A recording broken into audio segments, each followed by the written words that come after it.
নমস্কার। আজকের এই বিশেষ প্রতিবেদনে আলোচনা করব গ্রুপ সি এবং গ্রুপ ডি নিয়োগের সম্ভাব্য ফল প্রকাশ, কাট অফ এবং বিভিন্ন জটিলতা নিয়ে। দীর্ঘ অপেক্ষার পর বহু চাকরি প্রার্থী এখন একটাই প্রশ্ন করছেন, গ্রুপ সি এবং গ্রুপ ডি এর রেজাল্ট কবে প্রকাশ হবে। বিভিন্ন মহলে এখন জোর আলোচনা, ফল প্রকাশের প্রক্রিয়া দ্রুত এগোচ্ছে এবং কাট অফও আগের ধারণার তুলনায় কিছুটা কম যেতে পারে। এই ধারণার পিছনে কি কি যুক্তি রয়েছে চলুন দেখে নেওয়া যাক। প্রথমত, ওএমআর সংক্রান্ত সমস্যা। নিয়োগ প্রক্রিয়ার বিভিন্ন পর্যায়ে ওএমআর সেট নিয়ে একাধিক অভিযোগ এবং বিতর্ক সামনে এসেছে। অনেক ক্ষেত্রে ভুল মূল্যায়ন, তথ্যের অসঙ্গতি এবং নথি যাচাইয়ের প্রশ্ন উঠেছে। যদি যাচাই প্রক্রিয়ায় কিছু প্রার্থীর উত্তরপত্র বা নথি সমস্যা ধরা পড়ে তাহলে স্বাভাবিকভাবেই মেধা তালিকায় পরিবর্তন আসতে পারে। দ্বিতীয়ত, গুরুত্বপূর্ণ বিষয় হলো কাস্ট সার্টিফিকেট যাচাই। সংরক্ষিত শ্রেণীর জন্য নির্দিষ্ট নিয়ম রয়েছে। যদি কোনো প্রার্থীর এসসি, এসটি বা ওবিসি সার্টিফিকেট যাচাইয়ের সময় অবৈধ বা অসঙ্গত বলে প্রমাণিত হয় তাহলে সেই প্রার্থীর সংশ্লিষ্ট সংরক্ষিত সুবিধা পাবেন না। এর ফলে বহু পদ পুনরায় মেধার ভিত্তিতে পূরণ করার প্রয়োজন হতে পারে।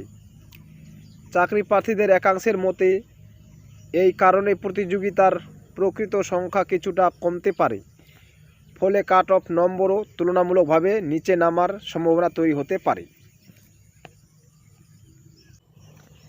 আরেকটি বড় যুক্তি হলো দীর্ঘদিন ধরে নিয়োগ প্রক্রিয়া ঝুলে থাকার বিষয়টি। প্রশাসনের উপর দ্রুত নিয়োগ সম্পন্ন করার চাপ রয়েছে।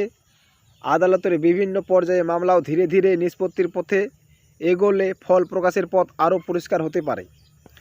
তবে এখানে একটি বিষয় পরিষ্কারভাবে বলা জরুরি, এখনও পর্যন্ত কোনো সরকারি সংস্থা বা নিয়োগকারী কর্তৃপক্ষ ঘোষণা করেনি যে কাট অফ কমবে বা নির্দিষ্ট তারিখে ফল প্রকাশ হবে।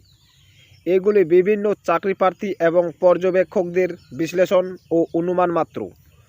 তবুও অনেকের মতে যদি বড় সংখ্যায় ওএমআর ত্রুটি বা নথিগত অসঙ্গতি ধরা পড়ে এবং সেই অনুযায়ী সংশোধন করা হয় তাহলে চূড়ান্ত মেধা তালিকায় পরিবর্তন হওয়ার অস্বাভাবিক নয়।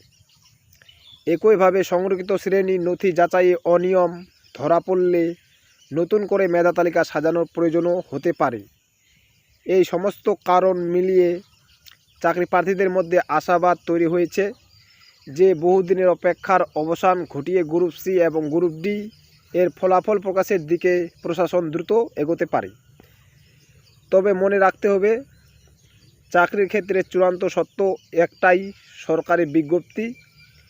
তাই কোনো YouTube video, social media post বা আনুষ্ঠানিক সূত্রের তথ্যকে নিশ্চিত খবর হিসেবে গ্রহণ না করে অফিসিয়াল নোটিশের অপেক্ষা করাই বুদ্ধিমানের কাজ।